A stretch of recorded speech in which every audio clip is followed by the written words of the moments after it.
Love it. Who is Phil Jevtovic's top five Yeah. for Canada basketball?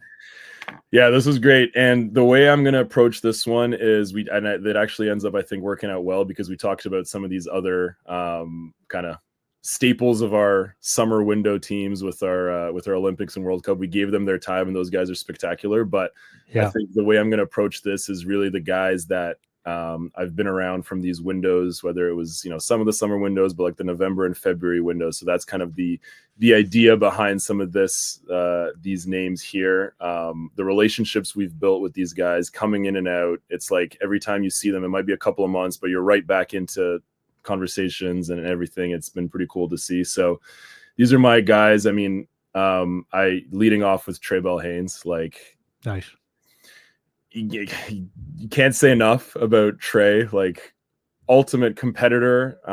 You see it in the way his career, like I think he had like one scholarship offer coming out of Bill Crothers with coach Charles Hentamakos going to Vermont. And then now he's scoring 35 on Barcelona, and Barcelona's probably like, damn, we should have signed him when we had the opportunity to sign him. So maybe another opportunity will come up, but ultimate competitor, but then like just the team cohesion part of it. And I remember like I was sitting with John Goodwillie and a couple other people back in Saskatoon, and we're just like, the vibe was just so great, and these guys are playing cards and talking as they always do, and we're like, like Trey, these guys, like Trey and Aaron and these guys, like it's awesome, man, like how much passion and energy they bring to all that. I a little other aside on Trey, he's kind of one of the guys that I've probably been amongst the closest with over the years that I've been really growing through the program at the same time. Like when he first played, I want to say it was fall of 2018, I believe, if I'm not mistaken, something around that. I think it was a Chile window that we played one game in September, something like that. And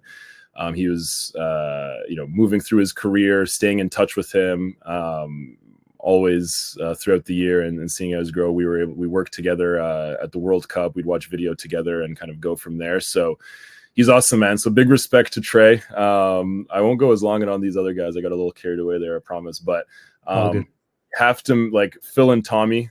Like Phil and Tommy, period. You know what I mean? Like just Phil and Tommy, like legends, right? Like what more do you need to say? Like absolute legends. 12 out of 12 games in the World Cup, like qualifiers, always there whenever their name's called. Like we do a thing with our junior academy athletes where we have a set of awards that we give to all of our athletes. And, obviously we'll have like a couple named after a few of the NBA guys, but we always make sure to include some of these Windows guys. Like there's the Phil and Tommy awards, like just cool. These guys know, like they will learn about Phil and Tommy.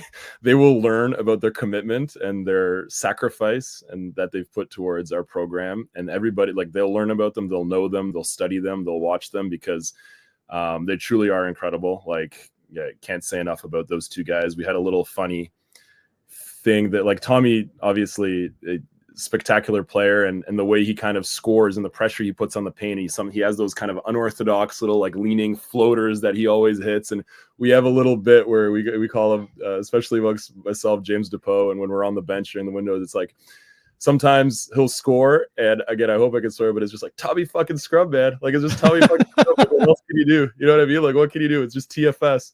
LeBron couldn't stop him in Vegas with it, man. Exactly. So those two guys are amazing. Two more guys to round it out. My guy Aaron Best. Aaron and I are the same age. We are both kind of from both grew up in Toronto, playing basketball in Toronto. I played against him for many years. To be clear, I was on the basketball court with Aaron for many years. And so to see his growth and development and the way the career he's built for himself and family, incredible. I remember the first window we were together in, it was February in Bahamas in 2018, and those games, and he's always come back, represented Canada whenever called for, the ultimate team, and he's always played so well for us, and the ultimate team guy. Like even in this past window, he started the first game, a little bit of a rejig based on some matchups and some other situational stuff. He doesn't start the same game, so incredible dude, man. Aaron Best is special, just like all these guys. And the last guy I'll have to round it out is the one of the OGs, Melvin Edgem. Another guy that you just kind of say, wow, like what a career, how much he's given to